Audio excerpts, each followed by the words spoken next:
Hello, and welcome back to Thyroid Talk. I'm Dr. Angela Mazza. Thanks for joining us as we continue our conversation on compounding with Dr. Juan Lopez. Let's dive right in. And it kind of sounds like, just the way we're talking about compounding pharmacies, compounding pharmacy is historically really what pharmacy started out as, not kind of what we have grown to appreciate a regular pharmacy to be.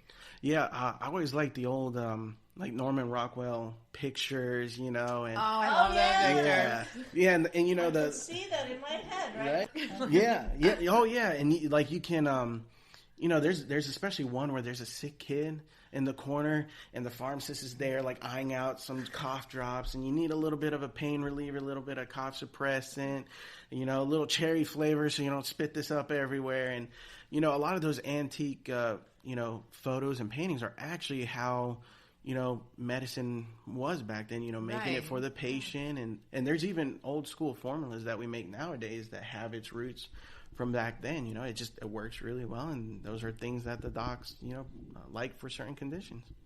I love that you mentioned that art. That was very evocative. I get that. So you mentioned T3 and T4. For example, what are the most common medications that are compounded? And now I realize in talking to you, that could be a very general question, or for your particular pharmacy, it could be very specific. You may have others that are more common than elsewhere.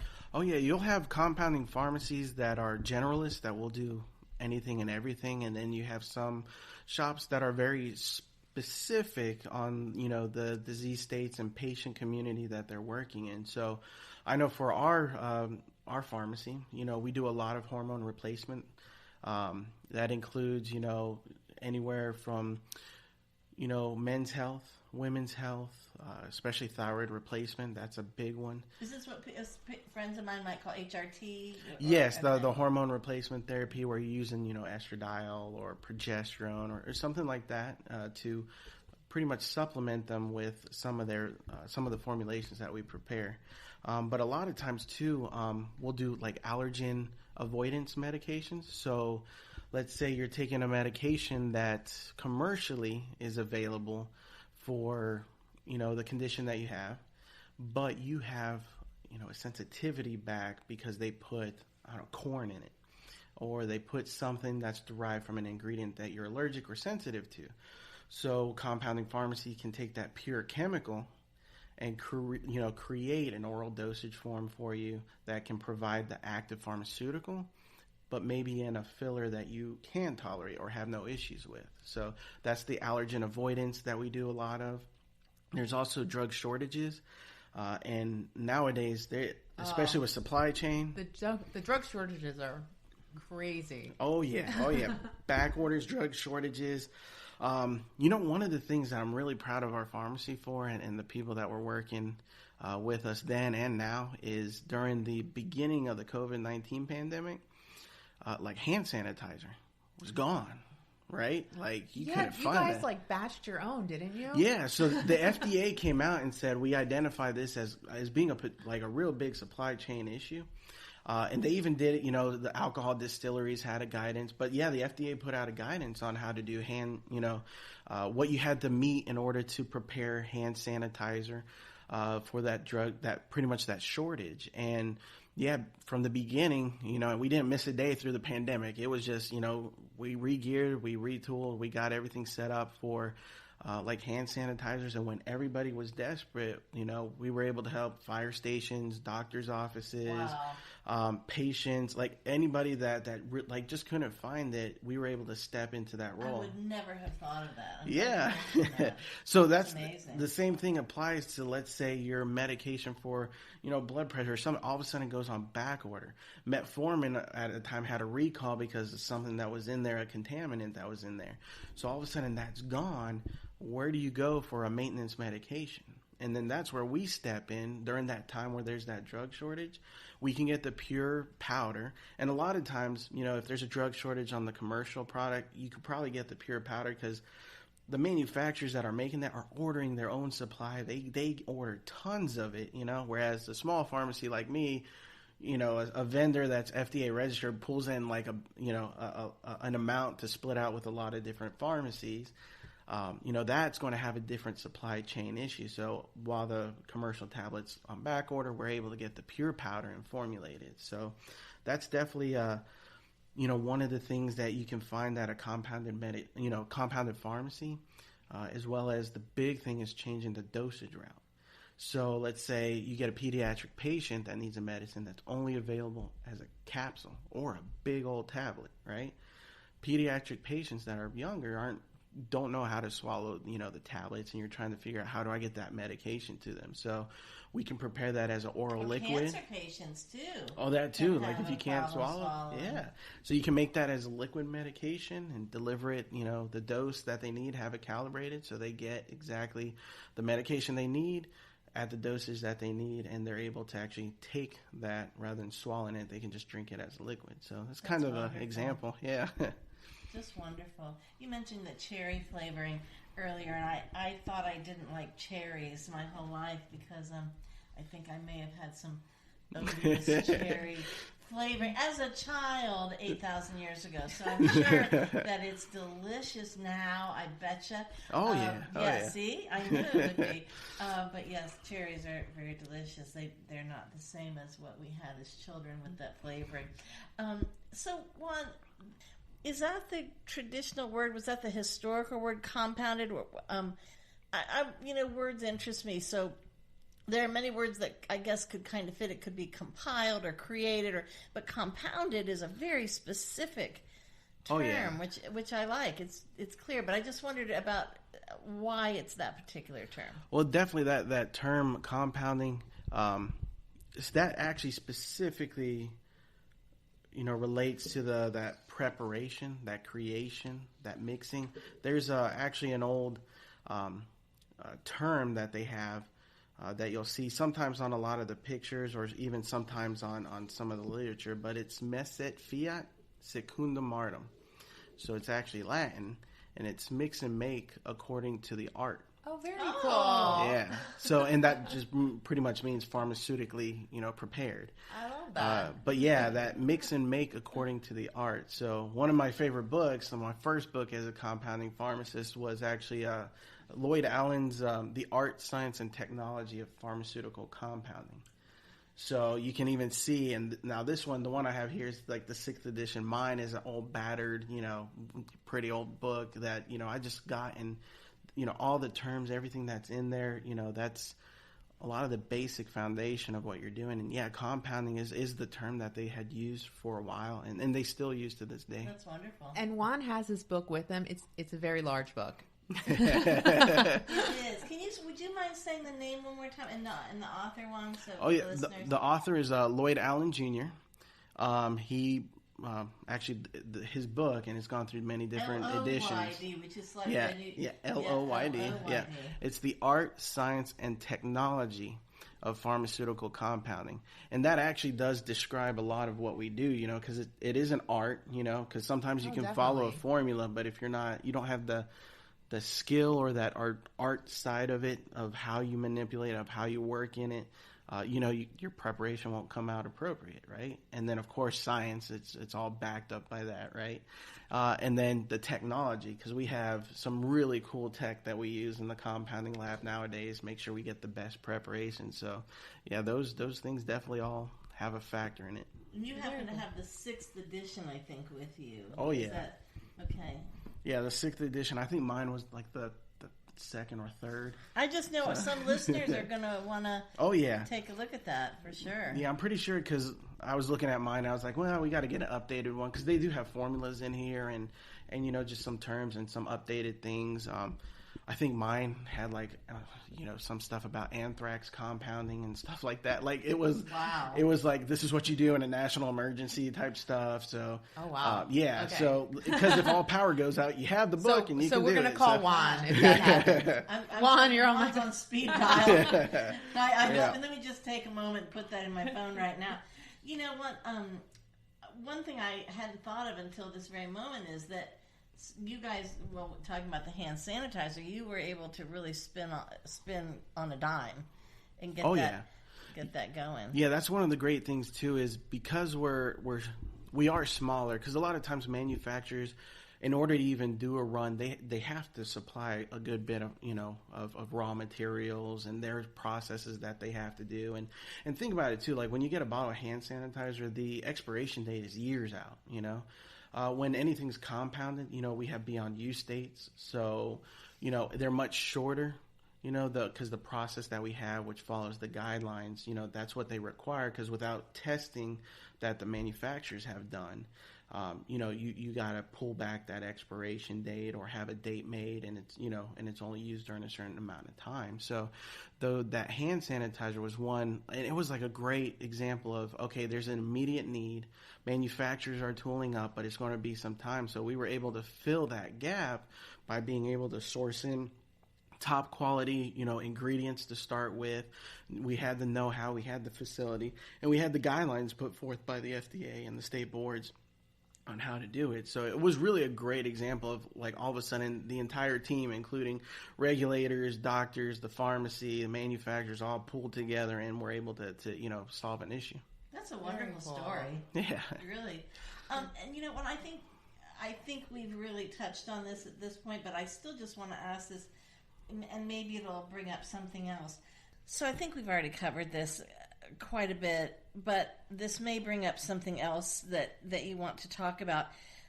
I was curious about what are some of the reasons doctors ask for a prescription to be compounded uniquely for a patient rather than just using a standard manufactured product for them from a non-compounding pharmacy. And I did hear you say that it can be that a patient may need a non-standard dosage, for example, or to have the medicine in a format that is not the way it is necessarily provided.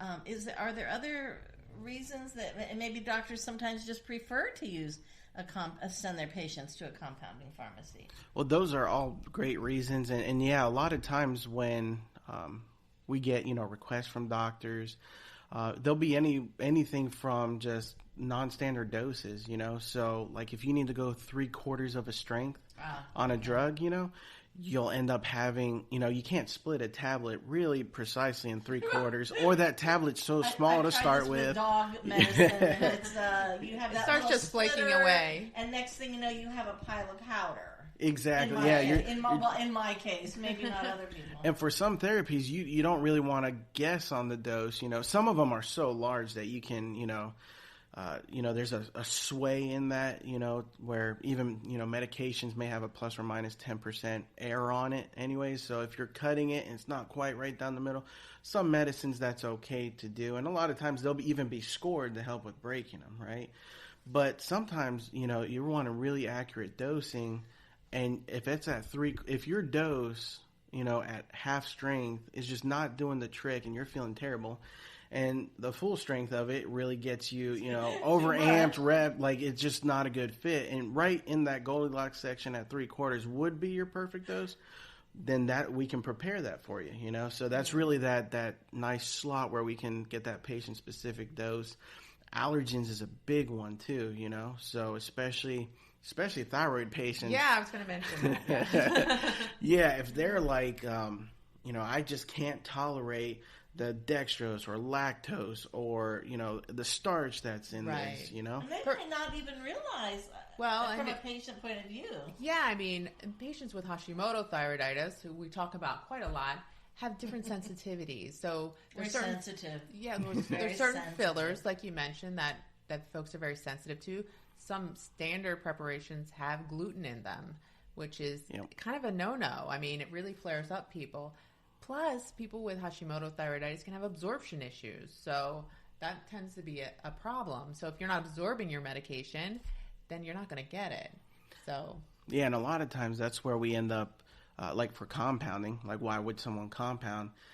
If somebody's having gut issues and there's a possibility to do it as a sublingual dose or to do it transdermal through the skin. I'm so glad I asked that. Good.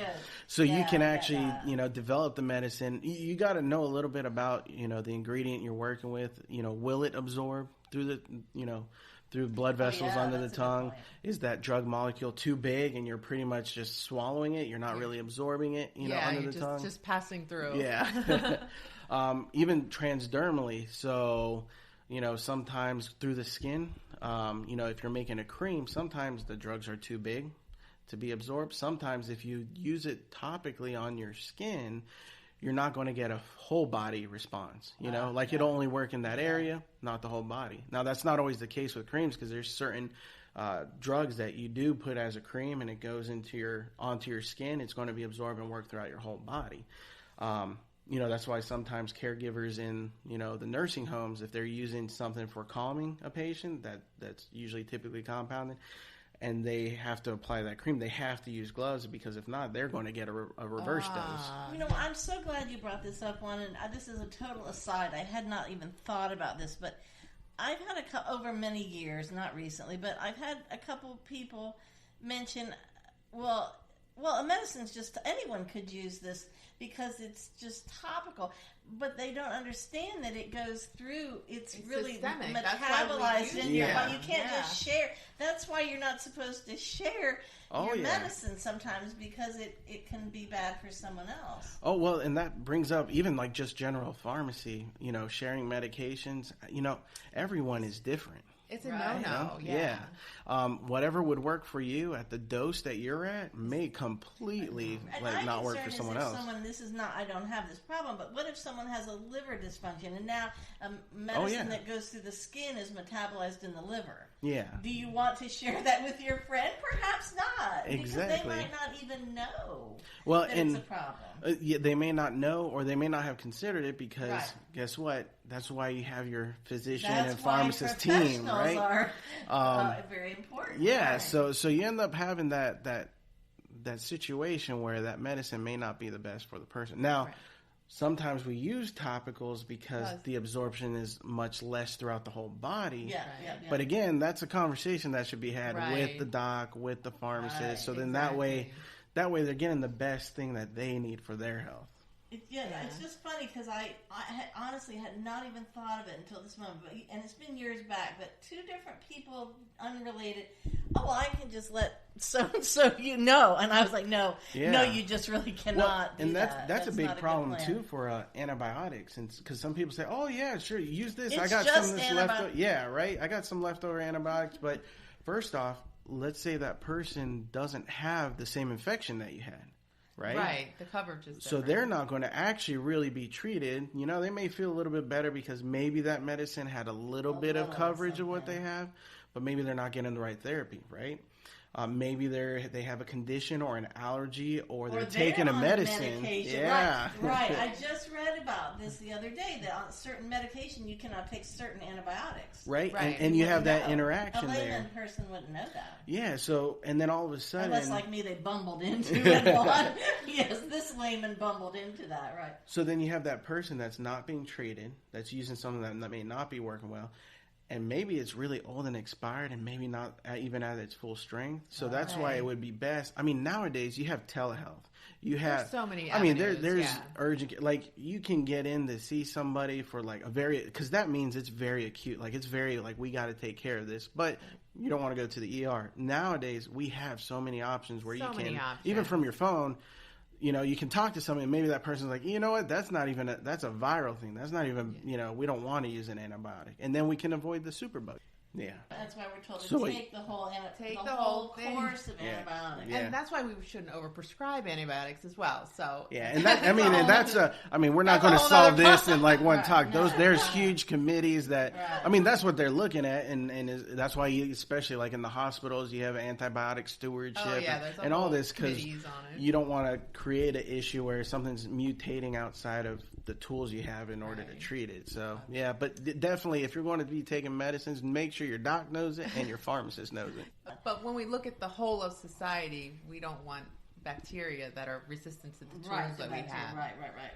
All right. So, how about we do a listener question? That was exciting. That was exciting. All right. We have a listener in Central Florida who would like to know what type of doctors refer to Juan. Well, we work with a whole array of doctors, anywhere from, family practice, because they see everything. You go in there with some pain, some infection, some fungal infection that's going on, sinusitis, the start of thyroid problems. You go see your general practitioner, you don't know what's going on, but you're feeling tired, you're not feeling right, Something's off. Yeah, so we work even, anywhere from family practice to urogynecology for pelvic pain to orthopedics for, joint pains, and, docs, functional medicine docs, integrative, and then docs like Dr. Mazza, where they're, looking at, endocrinology in a way that, we can best suit the patient's needs. So that's definitely, a lot of people that can have access to those personalized medicines, but a lot of times it's the just knowing that it's available, to them, and if it's appropriate for them as well, Yeah, and I find compounding invaluable for my patients with thyroid issues because you have that super specific dosing that you can use, different formulations as far as capsules, sustained release, immediate release, fillers that are very, very low. So, I mean, it's an invaluable tool.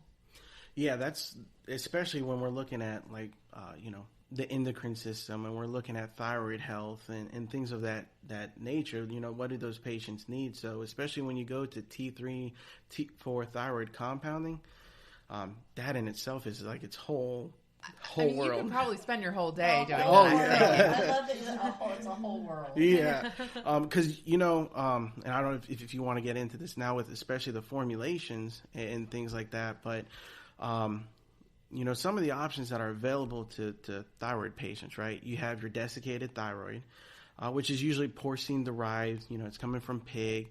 It's the ground, glandular, and it's standardized to contain T3, the liothyronine, your active hormone, and T4, your levothyroxine, the thyroid hormone that needs to become activated in your body and converted over.